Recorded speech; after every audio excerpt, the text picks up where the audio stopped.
এই দিনটোৰ কাৰণে 5 বছৰ সকলো মানুহ ৰখি আছিল। উজনিলৈ যাওক আহোম সম্প্ৰদায়সকল ৰখি আছিল। তেওঁলোকক জ্বালা যন্ত্ৰণা কৰিছে। তেওঁলোকৰ ন্যূনতম যিখিনি দাবী সেইখিনি মানা নাই। তাৰ উপৰি তেখেতসকলক ডিলিমিটেশ্যন দি তেওঁলোকৰ MLA কমাই দিব বিচাৰিছে। 6 জনগোষ্ঠীক আপোনাৰ জনজাতি দিম বুলি কৈ ভেকু ভাওনা কৰি তেওঁলোকে নিদিলে। এতিয়া আকৌ ইলেকশ্যনৰ আগদিনা গৈ পেলাই আপোনাৰ তাত বহাবলৈ গৈছে। গতিকে এই কথা বতৰাবিলাক ৰাইজৰ চকুত ধৰা পেলাইছে।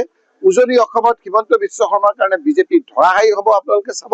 আৰু যে তৰুণ গগৈক যে বেয়া ব্যৱহাৰ কৰিছিল, তৰুণ গগৈক যে কন্দুৱাইছিল, এই কথাখিনি তাৰ মানুহে সহ্য কৰিব পৰা নাই। আৰু সেইকাৰণেই আজি উজনিত তেওঁৰ অৱস্থা বেয়া দেখি, নামনিত তেওঁৰ অৱস্থা বেয়া দেখি, কাৰ্বি আংলঙত তাৰ মানুহখিনিৰ অৱস্থা বেয়া দেখি, এতিয়া আপোনাৰ বৰাকত তাৰ অৱস্থা বেয়া দেখি এতিয়া তেওঁক আকৌ পুৰণা বন্ধু বদৰুদ্দিন ৰাজবল ডাঙৰীয়ালে মনত পৰিছে। এতিয়া একমাত্ৰ বদৰুদ্দিন ৰাজবলে তেওঁৰ সাৰথি, যিজনক তেওঁ কৈছিল, বদৰুদ্দিন ৰাজবল ডাঙৰীয়াই কৈছিল যে মোৰ বহু দিনৰ এটা ইচ্ছা যে মোৰ MLA হিমন্ত বিশ্ব শৰ্মাক মুখ্যমন্ত্ৰী বনাব খুজিছো। আৰু হিমন্ত বিশ্বই কৈ আছিলে যে বহুত দিন কা তামান্না থা বদৰুদ্দিন ৰাজবল কা হামকো চিফ মিনিষ্টাৰ বানানে কে লিয়ে। গতিকে এই কথাবিলাক ধৰা পেলাইছে ৰাইজে। গতিকে হিমন্ত বিশ্ব শৰ্মা অত্যাচাৰৰ পৰা হাত সাৰিবৰ কাৰণে আজি আপোনাৰ সকলো একত্ৰিত হৈছে। আৰু সেইকাৰণে আপোনালোকে দেখিছে যে যোৱাকালি ইলেকশ্যন ডিক্লেয়াৰ হোৱাৰ লগে লগে কোড অফ কণ্ডাক্ট আৰম্ভ কৰাৰ লগে লগে চৌদিশে মানুহ ওলাই আহিছে আৰু চবেই গৌৰৱ গগৈ ডাঙৰীয়াৰ নেতৃত্বৰ প্ৰতি আস্থা প্ৰকাশ কৰিছে।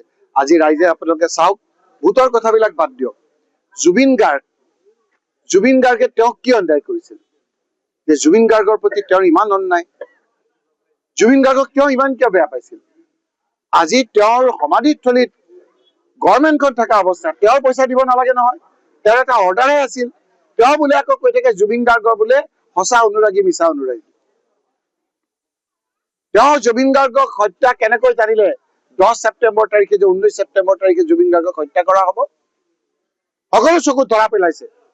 যিকেইজনক ধৰি লৈ গৈছে সেইকেইজনটো দেখা দাত, কিন্তু ষড়যন্ত্ৰত যিসকল লিপ্ত আছে নেদেখা দাত, সেইসকলক আমি গৌৰৱ গগৈ ডাঙৰীয়া কৈছে 3 মাহৰ ভিতৰত আমি জাকত জিলিকা কৰিম সমাধিস্থলী।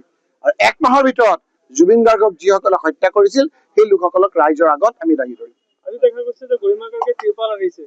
কি অৱস্থা হৈছে মই এই বিষয়ে একো মন্তব্য দিব, ৰাইজে দিব।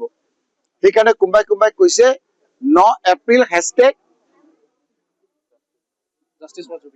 কি কৈছে কওক আপুনি? 9 April hashtag justice for Zubeen Garg.